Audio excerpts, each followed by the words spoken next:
Lovely. So, Noria, thank you very much for giving us your time, coming online. We've got some Chariba pieces I'm so excited. we're going to explore. I'm really excited to talk about your journey, what you're doing at present, what you're looking forward to, how we might engage with your businesses, products and services.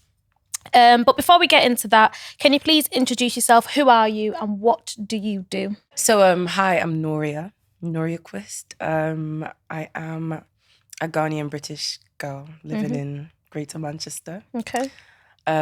What do I do? So I'm a bit of a chameleon, but at the moment I I quit my 9 to 5 to begin the journey of self-employment. Right. My focus at the moment is Chariba Online, which was a business I started with my mum, but now I'm fully heading, and it's a jewelry business. It currently focuses on comfort and style, targeting women at the moment, but in due time we will begin to expand to menswear as well. Mainly earrings right now, pre-made designs, but I will be shifting to my own designs soon by the grace of God. On the side as well, I do social media freelancing because that's kind of where I started in terms of my digital marketing journey. Right. Hoping to soon make some changes in that area as well. But yeah, that's what I do for now. Interesting. What led you to making that decision to quitting your day job and pursuing entrepreneurship here? What was the catalyst? Oh, the catalyst was bad management. Okay.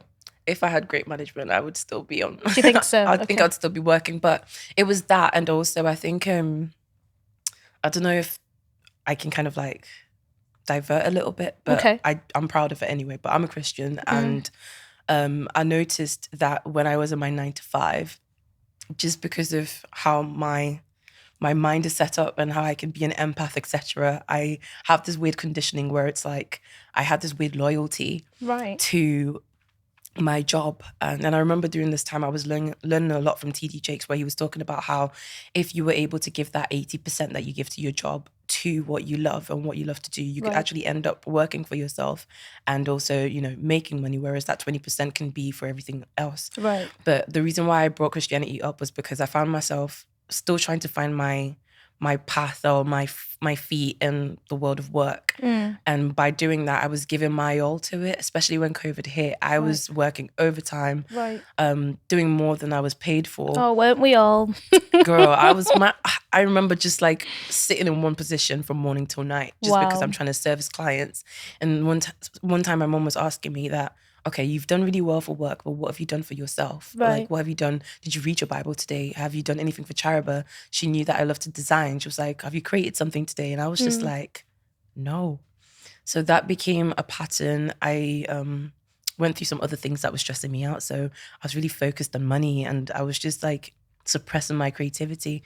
So I think this February, I had enough. I thought I could do a part-time job and then like focus on myself. But then it was the same pattern again, where even when you're doing part-time, people want you to go the most. And if you're a social media manager out there, you would know, like, people will give you something tiny and expect you to create like a forest out of it. And that's just not possible. So I just said, you know what?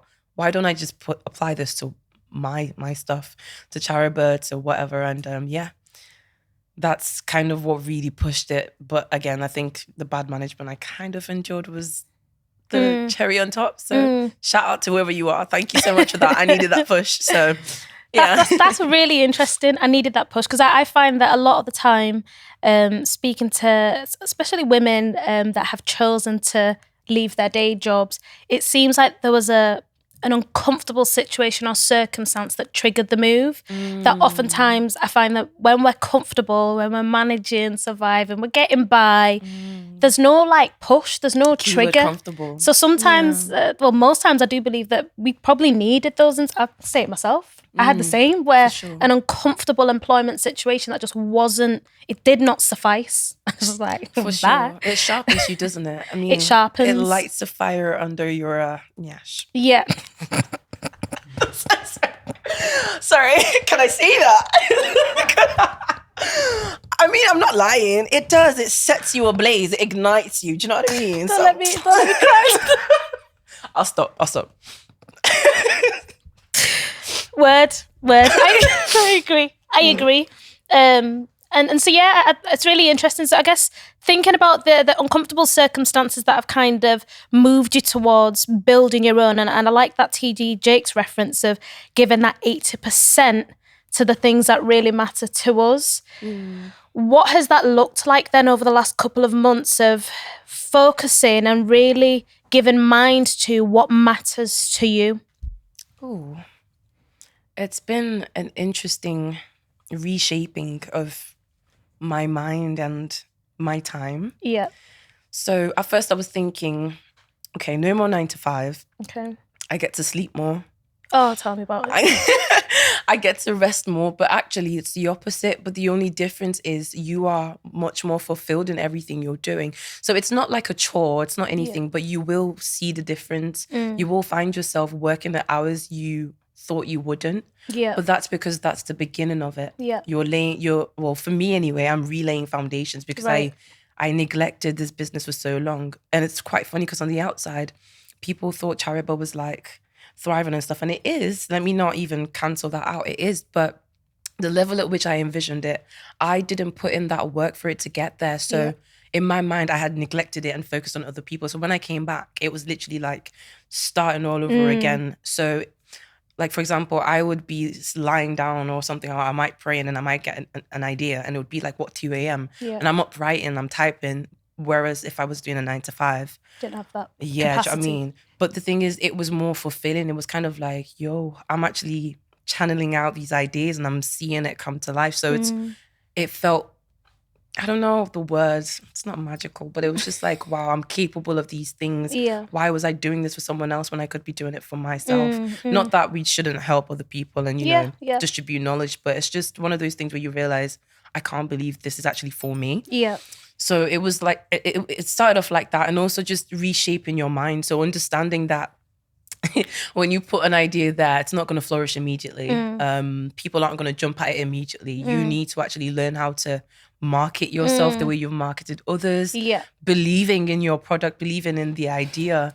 Even if when people feel like what you're doing and you're trying to explain to them and they're like, nah, just understanding that that's okay. Yeah. And it shouldn't deter you. You go through a lot of mental readjustments and it's pretty awesome because all these things are transferable into every area of your life. Like from stepping down in February and just being in my own thing, I was relearning a lot in like my relationships. Right. Realigning expectations. Right. That is a big one. Boundaries, which Word. I was mentioning to you before, girl. Yeah. Yeah. We'll talk about that. Boundaries. That's a big one. Yeah. You learn so much about it, but it's so weird because you know how people say you separate like business from pleasure. I feel like it's a very thin line. It's not really a pleasure. It's kind of like business and your life begin to go hand in hand because the principles you learn in your business life, they actually help you in your personal life. And it's not to be like you're an HR woman in your personal life, but it really does shield you in certain ways and it molds you to become that. It molds you to become a force of your own. Like, I'll just say that. Yeah. I really like that. That's really interesting. And I think what I'm enjoying is that you're drawing out from that. It's not necessarily a easy ride. It's not just a smooth transition because there is a lot of reshaping, readjusting. I think about having the structure of being a teacher to self-employment where hour by hour, you get in at a certain time, the students walk in at a certain time. I don't have time to go to the loo because the children are walking in at this time, then I leave at this time, then I go home and carry on work at this time. But then having that liberty of reshaping my working week. Yes. That was a very strange transition on its own. How has that looked like then in terms of organising your life? What has been maybe a challenge in that transition and that reshaping of your working schedule? That example is so good because it shows how much structure we've been aided by. Yeah. It's been weird. Do you know what? I've actually had conversations with myself where I'm thinking, girl, you were not organized. Or I've just been like, I've been calling myself out for no reason. But that's because I sound like a conspiracy theorist, but all our lives, like we've been put in like a curriculum or like a criteria that we've had to adhere to. Even when we come out of school and we go into our workplaces, you must do this at this time. You must do this at that time. And it worked, but it doesn't mean that structure is for you. There's this weird cartoon sketch that I came across where there was like an elephant, a snake, a fish, Oh, yeah. and then like a monkey or something. And Yeah. then the task was to climb a tree. Yeah. And then And that was the test. yeah, and obviously the monkey would have done really well and the pace would have been different. But I was thinking, how's a fish in a goldfish in a bowl gonna climb up and stuff like that? And it just reminded me of this, where it's like, just because your timing or your structure within a day doesn't look like what it used to be or what you're seeing your friends or your colleagues do, it doesn't mean you're not being as effective. Productive. And Yeah, and that was something I really had to learn, because the weird thing was that throughout my 24 hours or 12 hours or whatever, or 8 hours, I would do a lot of things, but they were tasks that mentally I had deemed not as worthy to be called productive because it didn't look a certain way. So because I didn't see that, I was thinking, wait, I blocked out an hour to do this. What have I actually done? And it was just like, why are you being so negative? So weirdly enough, I've had to like relearn that sitting down and planning and writing is also a part of productivity. Yeah. It might not be something that you can see directly on a screen, but you've done something. So once I began to learn that, I understood that, okay, today I have the capacity to fulfill 4 hours because I'm working for myself. I have to drive here. I need to do this. Give myself time to rest before I resume. Yeah. So it's been very odd. Some days I'll work 4 hours. Some days I'll work 8. Some days I might do 12. Some days I might have inspiration.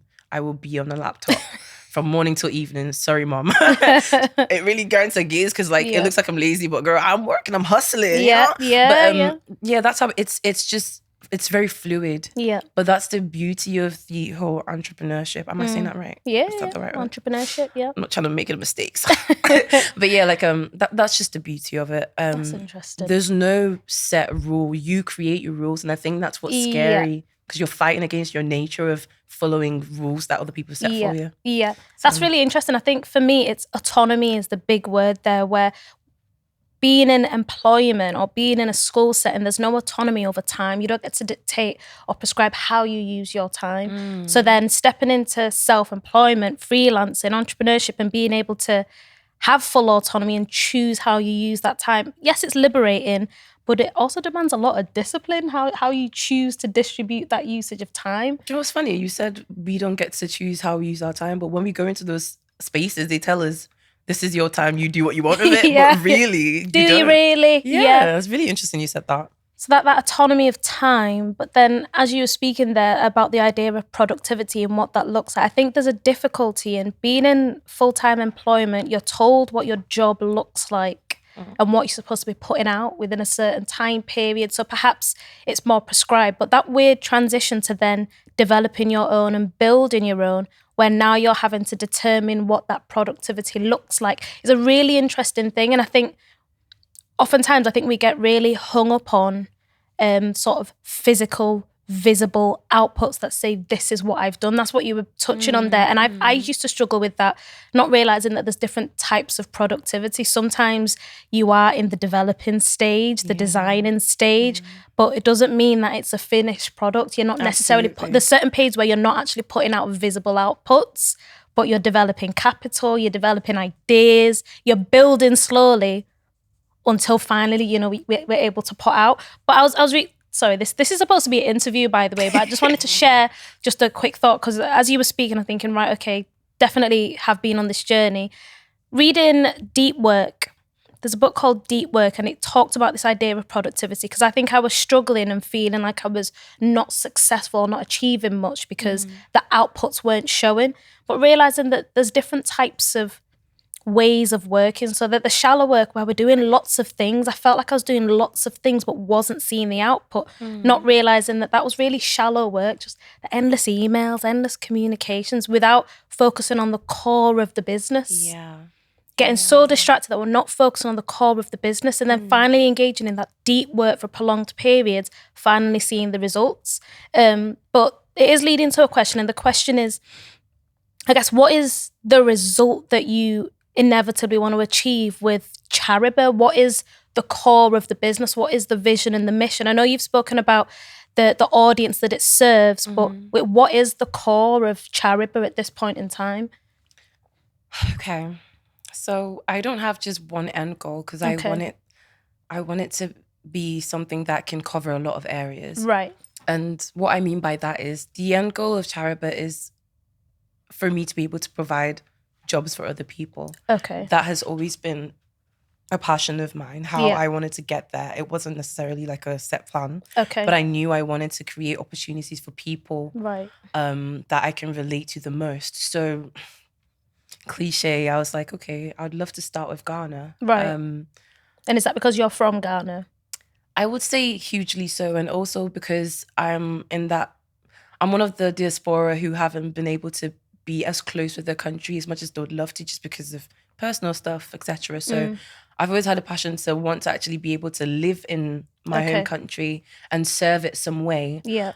Just to digress a little bit, because I think due to a lot of things in, our countries back home, hardship in terms of like finding jobs, etc., you find a lot of like students, very brilliant people, learning, equipping themselves, traveling elsewhere and equipping themselves with awesome skills and gifts and everything, but they're unable to bring it back home because there's no spaces for them to kind of like dwell in and be open enough or feel safe enough to share what they have. Right. So for example, in my social media management area, like it's a joy to me to see the digital marketing space growing so much. Like when Twitter was in Ghana, like it was a huge thing for me. I was like, oh, wow, maybe I can travel down and go work there. And then suddenly it's gone poof. I'm like, I don't want that. So with Chariba, it really took me some time to understand what I can keep doing, what could kind of like make me stay in love. And I have a love for accessories. So that was the first thing.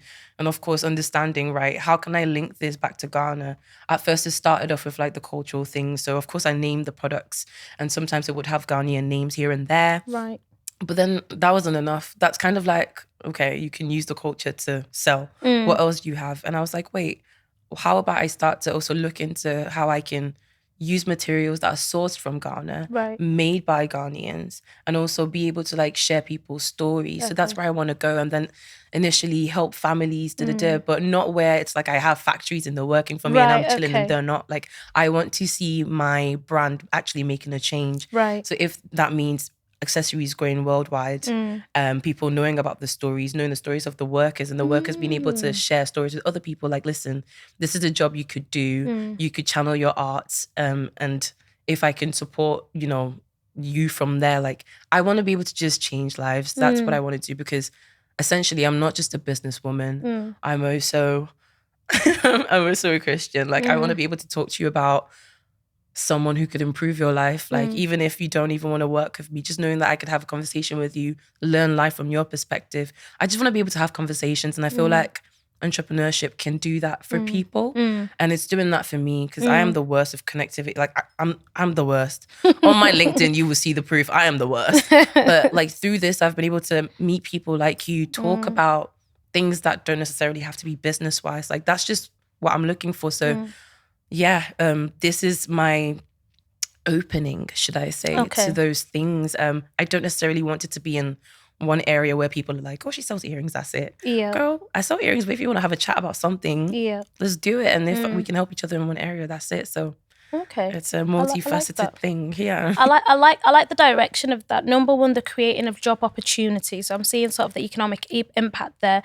But even that kind of your corporate social responsibility in using it as a platform to share. I love the storytelling, sharing stories and journeys. And to be honest, from the little I've seen from Chariba, in terms of your social media presence, I can already see how you are building a sense of community in that you're featuring Black women from across, particularly the North, Midlands, however, and you're using these women to sort of feature and connect and share with the products. Already you are building a sense of community. And it's going to be really interesting to see over the next few years what it looks like for you to take that internationally and sharing journeys and stories. I'd like to see some Chariba events, to be honest, where we can all gather here and chat. Will you fund me? I'll find you. Will you fund me? Or you sponsor me? You can ask somebody else. Wow. Somebody needs to be funding me first. Girl, I mean, but I do look forward to seeing what that story sharing, journey sharing and community building looks like through the brand itself. But could you talk me through some of the products? Because she's brought some products on set. And I'm going to let you just choose whichever one you want. But could you talk me through whether they're new, whether they're your classic pieces, and maybe what the story is behind some of the pieces? Yeah, sure. So let me start with this one because these are my favorites. So usually they wouldn't look like this. I am jet lagged and I woke up in a rush. Okay. So don't judge me. But my packaging is currently just a cute little box with a seal stamp with the Chariba logo on it. I don't know if it's visible. Mm-hmm. That'll be right there. Okay, and yeah, when you open it up, you usually have like a card that tells you can have some money off when you're purchasing the next time. Yeah. I'm sorry, guys, my brain is... Don't worry. We'll jump right straight into the earrings. So these are called Makeda. And the reason why they're so extra, because if you know Chariba, usually we go with like the minimal. Okay. But when I restarted everything, I decided, you know what, I'll be one with nature. Let's try and follow the season. So the season that I started in, it was more like autumn, winter. So I was like, well, what would Noria like to do? Because I would never want to sell something that I wouldn't wear. Okay. So you looking at like my patterns, and people usually like appreciate like my style. Maybe not today, but most times. So you're allowed to dress down, dear. You're allowed. Go on. So So that period in time was very minimal. So as you remember, like it would be the smaller pieces, very refined shapes, focusing on layering. But then spring, summer's around the corner, or it is here already. And this season's all about maximalism. Now, this is actually a very new area for me because I'm the kind of person who would be wearing like all black, all grey, all navy. Right. Whereas now I'm I don't know if it's like an age thing, but I'm suddenly crazy for colour. Okay. I don't know why. I don't know. Giving proper auntie vibes, to be honest. Rich auntie vibes. Rich auntie vibes. Manifesting. So that's where the idea came from. And I got to work with a few phenomenal ladies. Here you go. Shout out to Piwo Lovu. I hope I said your name well, girl. She is my childhood friend, Elaine Nturo, who was actually on The Face, and she met Naomi Campbell. Okay. I got to work with them, and she's actually the model that's on here. And if you go on the website, like you see her photos everywhere. Okay. And Elaine is just this gorgeous Rwandan model that I just got to work with, and it was through networking and just reconnecting, like I was saying.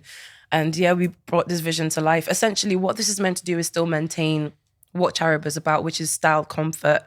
So a lot of the earrings, they're meant to sit comfortably on your lobes, but still to be able... Oh, child, I lost my train of thought. To be able to feel comfort, but then still have that style, still feel extra. Okay. So back in the day, I used to wear really like heavy earrings, and it was tugging on my lobes and stuff. But right now, my aim is to try and find something that sits well, but can be still very bold and outspoken. Okay. But I'm also exploring it through size. So Makeda was the first one I came across, which I thought was just gorgeous. It's just got this beautiful Baroque detail that I'm in love with. Yeah. And then we went from those kind of sizes to these mini sizes. Now, this has a pearl version. This is Zura, and the pearl version is Zuri. Right. And essentially, again, I'm very big on sustainability. So in terms of the materials that were used in this, the beads are actually wooden and glossed, and the way they're marbled is in a way where none of the beads are ever the same. Right. So at least you've got that feel of exclusivity, uniqueness to it. Also, I did work with one of the ladies that I think was on your show. Is it Joanne? I hope I'm getting her name right. I think it's Joanne. She introduced me to the idea of creating... Tilly. Is it Tilly? Tilly Jo? She has a Jo in her name. Tilly, yeah. Tilly Joan. Tilly Joan Adams. Tilly Jo, okay. So I call her Joanne. Sorry, it's a Ghanaian thing. We just see how we see it. Okay. But and she actually opened my mind. We worked together a while ago where she was actually an ambassador for Chariba. Right. Which is actually pretty crazy because it's a small world. Yeah. And, she reminded me that actually the dexterities that people have, so they might not be able to use your jewelry in the way you'd like them to, because I was so focused on like necklaces and stuff like that. Yeah. So she actually opened my mind to inclusivity. Right. So even with the earrings, like I also try to explore different ways people can wear them. So with these huggies, you literally just pull quite easy and then just put it back in. Whereas like normally we have to like put it in and then. So I'm also exploring different ways people can wear earrings, and so not just sustainability but inclusivity and all these things. but most importantly, style. Yeah. So I want people to be able to reuse the things they buy. I don't want you to buy something for a specific occasion only. And then it gathers dust. Yeah, I want you to be able to understand that like you can use your accessories for different things. So coming up with different ideas on how to style your earrings. So with these, for example, they're called Daisy. And with Daisy, I could just wear the hoops by themselves, or I could use this for something else. I want people to be creative with my pieces. Right. I don't just want it to end with Chariba said I could wear it this way.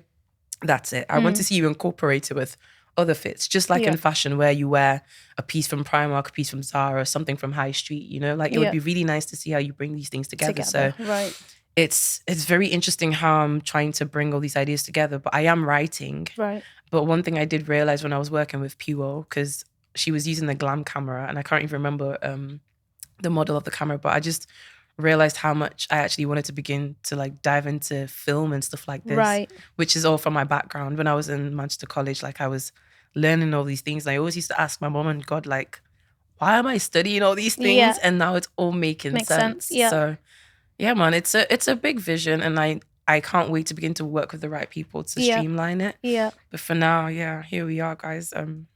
Interesting. And what's in store in the near future? I know that recently you had a pop-up shop. Yes, the first stall. Yeah. Okay, you had your first pop-up shop. How did that go, and would you do that again? Absolutely. Shout out to Lorraine Sebastian. She is an old friend from LGMU, actually. Right. I think it was Grub Manchester. Yeah. Right. She saw that they were having like pop-up stores for, it was a feminist market. And she just told them about me and she was like, girl, you need to go. Right. And through that, I had the first ever stall and it was great reception. Understood what I want my brand to look like when I have a stall, the outlook, interior. Was it interior or exterior? Because we're outside. Exterior? Exterior, yeah. Your aesthetic. That's the word. That's the word. So yeah, like I learned a lot through that and I want to do that again. But where Chariba is at the moment in terms of like creating campaigns, working on the sampling, things like that. Don't know if I want to share this, but I'm going to do it anyway because I have nothing to hide. But be honest. Yeah, at the moment it's funded from my pockets. Right. So you people that were saying, Noria, you must be rich because your brand is doing well. You're a rich man. Listen, we are trying. We're trying our best. So, because my mom was like, you were not going for a business loan. She's very like cautious about, you know, the repayments because she's been through some stuff and she's like, girl. Yeah. So I'm like, yes, ma.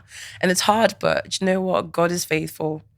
So yeah, it's self-funded. So I'm doing things step by step. I do want to host markets, things like that. And I do need to go out to a lot more markets and that's on my list. But right now I think I'm very caught up in terms of like visual marketing, things like that. Because that's where I'm finding interest is being grabbed the most. Okay. So my aim for the end of this year is to have at least 5K followers. Right. And I've been doing this through like reels, things like that. As you can see, like we've been posting a lot more. Quite frequently. Yeah, and better content as well. Yeah. So I'm kind of reshaping that. And once I have the content and it's out there, I feel like I will also then have the liberty of focusing on like events, things like that. But a lot does go into like the sampling, the sending back to the vendor, bring it back because it's not my own designs yet. Right. So where that money's going and then like my travel, other things, it's very tight at the moment. Yeah, but I do aim to have events where I can collaborate with other creators, right? Not just in like the fashion sector, but like, for example, yourself, where we could just have a network event where it's kind of like, let's have a chat, how's things going, have a safe space for women. Also, these are some stuff if you want to support your fellow sis, like here you go. I've been speaking to a few people and all these things are all written down, but the right time is what I'm struggling with at the moment. Right, and I have to be honest about that. I even have like a little sis, she's called Jessica, she's an amazing DJ, she's called Mamba. And I was like, girl, if I have an event, like you could, you know, the music sorted, things like that. So I have to people. But right now I'm just praying and I'm like, God, I need the money and I need the timing. You know, I don't want to bring people into something and then it's a mess because I have seen too much of that. And in our spaces, there's too much of that. And I've learned too much to go and do the same thing. So it's just... yeah, it's just that I'm in that weird moment again where I'm like, I'm planning and I'm seeing it on paper, but because I'm not seeing it out there, I have to trust the process that it will develop. Trust the process. So I'm back at that again. So do you know what? I really like the honesty and transparency as to where you are at in that journey, because I find that oftentimes people are only prepared to come on the mic and go in front of a camera when it's all popping off, where everyone's blown, where it's all looking good. But I feel like what's always missing is the transparency of the journey. The fact that you're really fresh in that transition period and really shaping what your working life looks like and what the business is to look like in the near future. Yes, trust in the process, but also, like you said, finding when is it the right time, when is it the right season, because I find that in that youthful zeal, I know what I used to be like, you've got an idea, you just want to run with it and just go.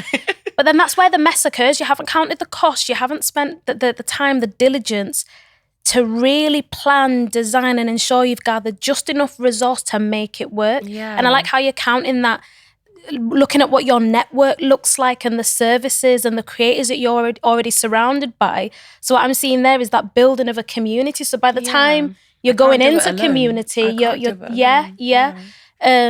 can we unpack that a little bit as well around that community that you've surrounded yourself with, or the community that sits around you? What does that look like? Do you feel like you're still building that, or do you feel that you already have like a secure sort of network that you are building with and growing with? What does that look like?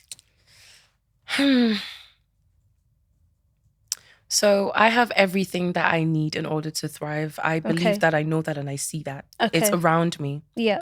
But because I've spent so many years not being able to tap into it, right, I felt like I had to do things by myself, but I didn't have to. And coming out of full employment made me realize that. Right. So remember I was saying I am bad with connections and things like that.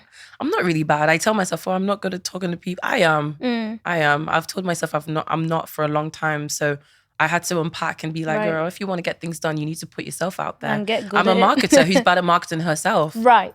So you're good at marketing other people's businesses and services. I can make you a millionaire, Chiedza. That was what I was trained to do, but I wasn't trained to make myself one. So it's, oh my God, this is very deep. It is deep. It is very deep.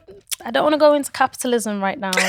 But yeah, so yes, I have the resources and I believe the network is there, but it's kind of like opening my eyes to it. So for example, with Pure, the one that helped me, the lady that helped me with this photo shoot, we've grown up together. We knew our capabilities. Pure has been reaching out and I'll be like, hey girl, we need to work together sometime.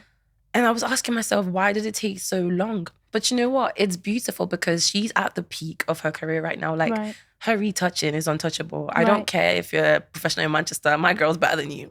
Like she's awesome. And I was speaking to God one time and I was just like, why now? And he was like, you know what? Even though you did take your sweet time, you allowed the resources that you need to lean on also better themselves in their craft. So now that you need to lean on them more, you feel more comfortable doing so because God knows my trust issues. Do you know what I mean? So the network is there, but I'm rediscovering and I'm reconnecting. So it's even more nicer because I feel like I've known you all my life, but I didn't know how much you're capable of. And I love that for you and I respect that.